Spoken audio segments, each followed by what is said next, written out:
যে বাজেটের মূল বিষয় যে আর্থিক রাজস্ব কাঠামো সেই দিকে তাকাই, তো রাজস্ব কাঠামোর দিকে আমরা যদি তাকাই সেখানে রাজস্ব আহরণের ক্ষেত্রে সেটা যে ব্যয় সরকারি ব্যয় সেটা চাইতে বাড়বে সেই হিসাবে দেখানো হয়েছে 13.2% রাজস্ব আহরণ এবং সরকারি ব্যয় 11.6%, এবং যে মোট খরচটা সেটাও বাজেটের আকারটা যেটা নিয়ে আমরা বলছি যে অর্থাৎ যে মোট ব্যয়টা সেটা জিডিপির 14.2%। ইনফ্যাক্ট 2024 অর্থ বছরের সংশোধিত বাজেটেও সেটাই কিন্তু বাজেটের আকারটা 14.2%। এবং এক্ষেত্রে একটা জিনিস উল্লেখযোগ্য যে আমরাও সবাই বলে আসছিলাম যে এই সময়ে যখন উচ্চ মূল্যস্ফীতি এবং আমাদের যে বিভিন্ন দায় দেনা বৈদেশিক মুদ্রা রিজার্ভ কমে যাচ্ছে সেই সময়ে একটা বিশাল বাজেট না করে একটা সংযত বাজেট করার দিকে আমাদের যাওয়া উচিত, যাতে কিনা মূল্যস্ফীতির লাগামটা টেনে ধরা যায়। সেরকম একটা অনেকটাই চেষ্টা করা হয়েছে, সেটা একটা ভালো পদক্ষেপ।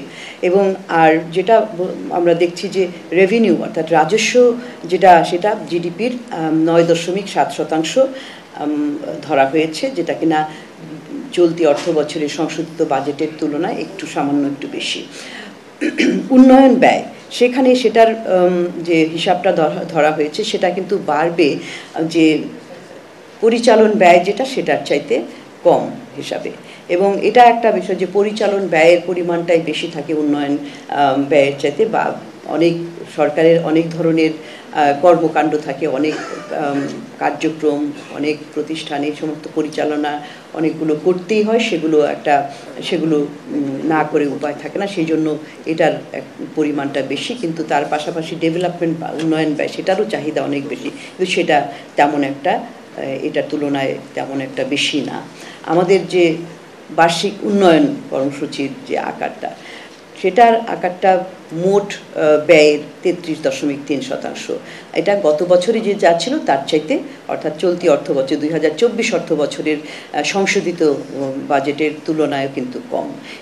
আর বাজেট ডেফিসিটটা ধরা হয়েছে 4.6%, যেটা কিনা রিভাইজ বাজেট 2024-এর 4.7%, অরিজিনালি 5.2% ছিল, কিন্তু আমরা সবসময় বছরের শেষে এসে অনেকটাই কম আমরা করতে পারি, বাস্তবায়ন করতে পারি।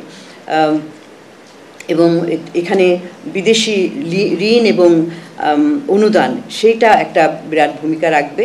আমাদের যে বাজেট ডেফিসিটটা সেটার জন্য 7.1% এখান থেকেই আসবে, এবং এটা একটু গত বছরের চাইতে বেশি। এবং সেইখানেও অনেকগুলো বিষয় যে ফিসকাল কাঠামো যেটা ধরা হয়েছে সেই ফিসকাল কাঠামোতেও আসলে বাস্তবসম্মত পদক্ষেপ, বাস্তবসম্মত প্রাক্কলনগুলো আমরা দেখি না। এবং বিশেষ করে একটা বিষয় যে এখানে গুরুত্বপূর্ণ যে এডিপির যে বাস্তবায়ন, সেই বাস্তবায়নের ক্ষেত্রে অনেকখানি আমরা পিছিয়ে থাকি। আরেকটি বিষয় যে বাজেট ডেফিসিট।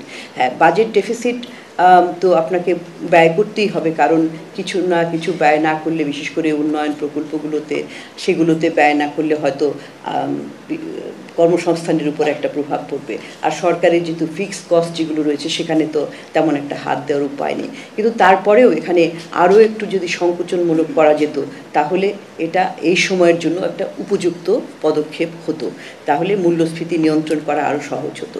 আরেকটি বিষয় যে আমাদের রাজস্ব আহরণের ক্ষেত্রে যে লক্ষ্যমাত্রাগুলি দেওয়া হয়েছে, 2025 অর্থ বছরে 5,41,000 কোটি টাকার রাজস্ব আহরণের একটি লক্ষ্যমাত্রা দেওয়া হয়েছে। আপনাদের মনে আছে যে 2024 অর্থ বছরে যেটা রিভাইজড বাজেটের যেটা ছিল সেটা হচ্ছে 4,78,000 কোটি টাকা।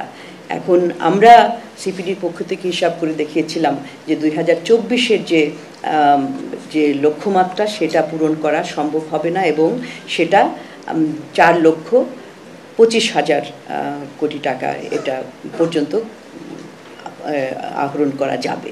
তো সেই প্রেক্ষিতে এই বাজেটের যদি তুলনায় দেখি তাহলে রিভাইজড বাজেট 2024-এর তুলনায় 2025-এর সেটার প্রবৃদ্ধিটা 13.2%। কিন্তু যদি আমরা ঘাটতিটা দেখি এবং সিপিডির হিসাবটার মাথায় নিই তাহলে ওই 4,25,000 থেকে 25,000 কোটি টাকা থেকে 5,41,000 কোটি টাকা করতে গেলে প্রবৃদ্ধিটা কি, সেটা হচ্ছে 27.3%। এখানে বিরাট একটা উল্লঙ্ঘন। এইটুকু করা এই বর্তমান যে আমাদের প্রাতিষ্ঠানিক সক্ষমতা রয়েছে সেটার প্রেক্ষিতে খুবই চ্যালেঞ্জিং, সম্ভব হবে না বলে আমাদের ধারণা।